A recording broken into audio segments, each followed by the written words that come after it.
people thought that story was finished. The story about Meghan, Prince Andrew, and those early yacht circles long before Prince Harry ever became part of the picture. But now it's resurfacing, not through tabloids or rumor blogs, but through something far more unsettling: Fergie. And when Sarah Ferguson recalls something, it does not arrive as scandal. It arrives as memory. What makes this different is how casually it was said. It wasn't meant to expose, embarrass, or accuse. It was simply mentioned, almost as though everyone in the room already knew. People who were present said the conversation didn't get louder. The room just got quieter. Sometimes the most disruptive things are spoken softly. And this is where Prince Harry enters the story, because insiders say he did not take this lightly. To Harry, this doesn't just touch Meghan's past. It touches the foundation of how he understood their beginning. It shifts the story from fate to intersection, from chance to connection, and that difference is heavier than most people realize. There's so much to unpack here, from Fergie choosing to remember this now, to the way Meghan is managing the silence around it, to the private frustration Harry is reportedly struggling to contain. And then there's the palace, watching, waiting, not correcting anything, which may be the most telling part of all.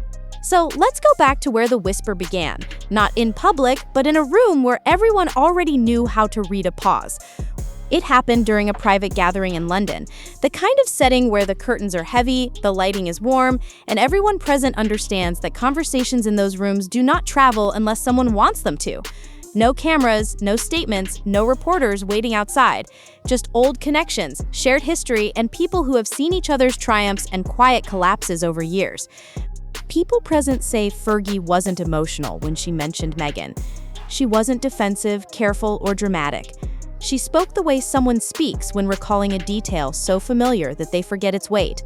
Oh yes, Meghan knew that world. She was around those yacht circles back then, said lightly, almost kindly, which is exactly why the room froze. Because everyone there understood something instantly. This wasn't new information, it was information that had been kept dormant, not hidden, just unused. And the weight of a story changes based on when it's told. Especially in royal spaces, where timing is rarely accidental. People walked away from that gathering with the same silent thought. Fergie didn't say this to remember, she said it to signal.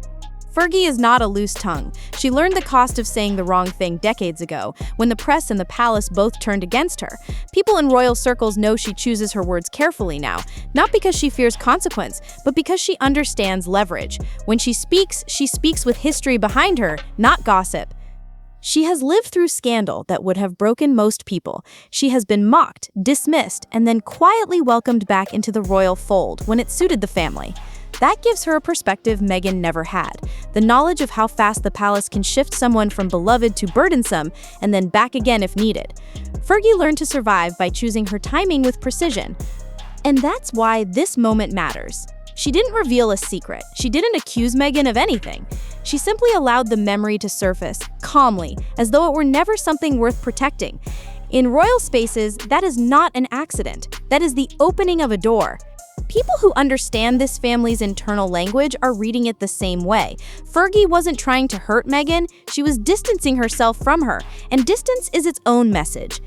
Before Meghan ever met Harry, she wasn't living an ordinary Hollywood life, she was a working actress. Yes, but one who understood that real opportunity happens in rooms most people never get invited into.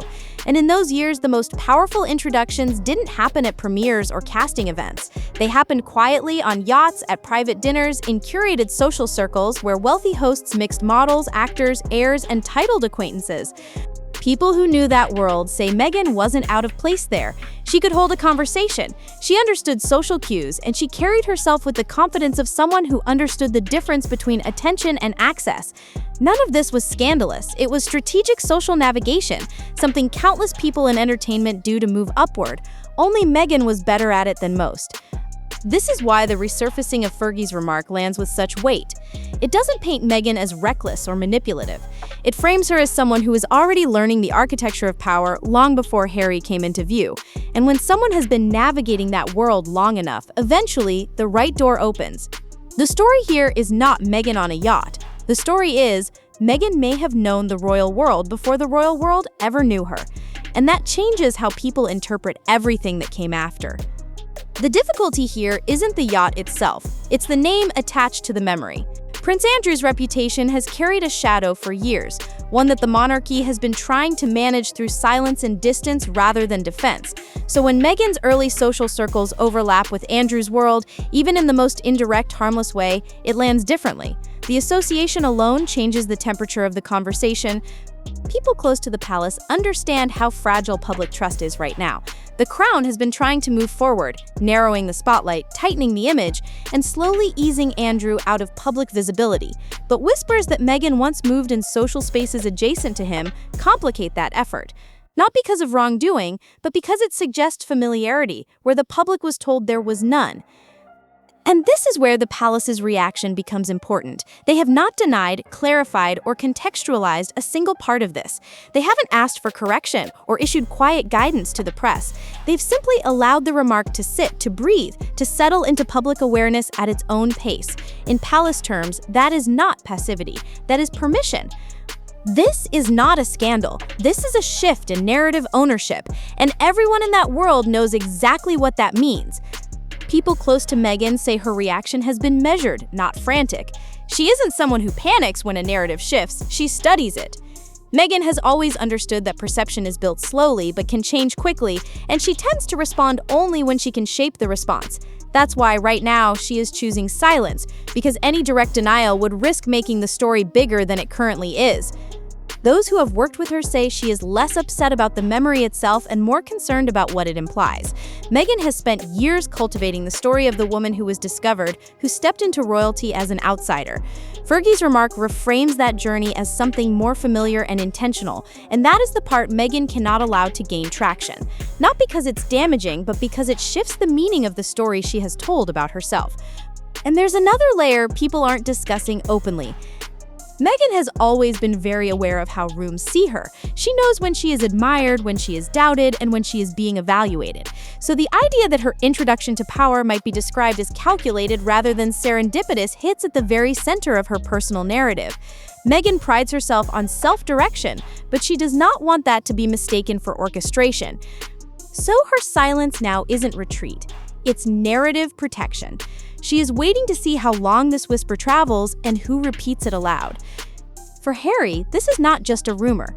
It reaches into the emotional core of the story he has carried, the belief that Meghan entered his life untouched by the world he was trying to escape. Their relationship has always symbolized freedom for him, freedom from palace expectations, from pre-chosen alliances, from the script he felt he was born into. So when he hears that Meghan may have crossed paths with royal circles long before he ever met her, it strikes somewhere far more personal than public image.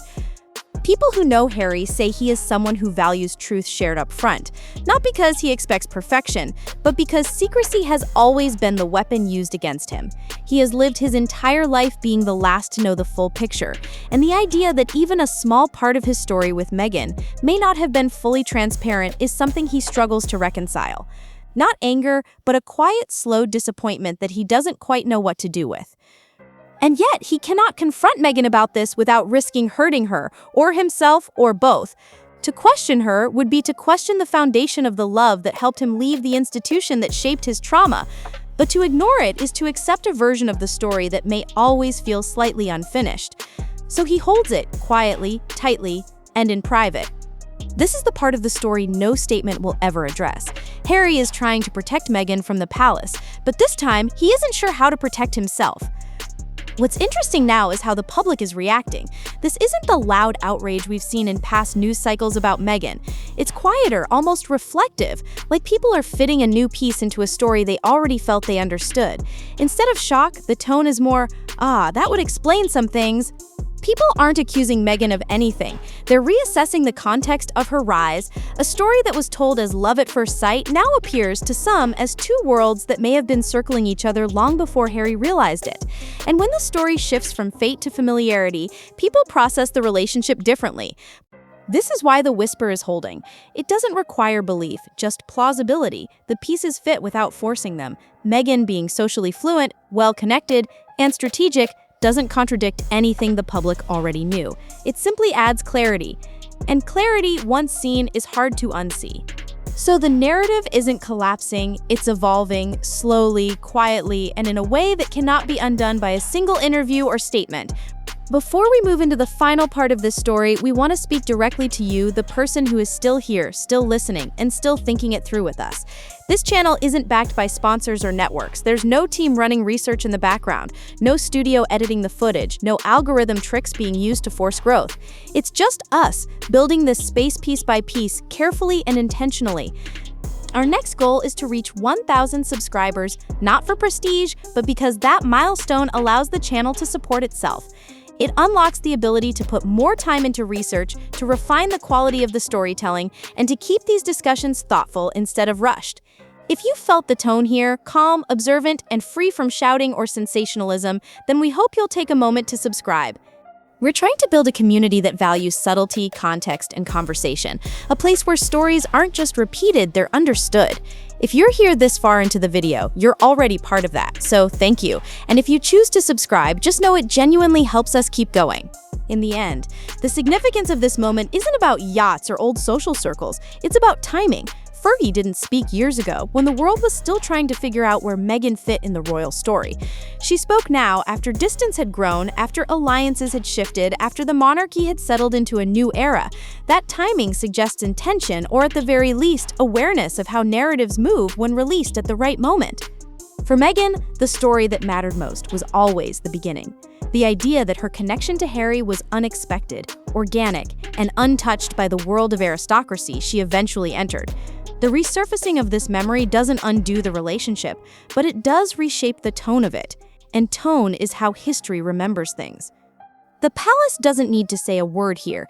Their silence works as confirmation for those who already believed the story, and as ambiguity for those who didn't. Meghan will likely remain quiet. Harry will likely continue processing this privately, and Fergie, having said only enough, will go back to smiling politely at events, exactly as she has learned to do. This is Hollywood Daily Reports. Thank you for watching, for thinking with us, and for being part of a community that cares about the story under the story. We'll be here when the next piece surfaces.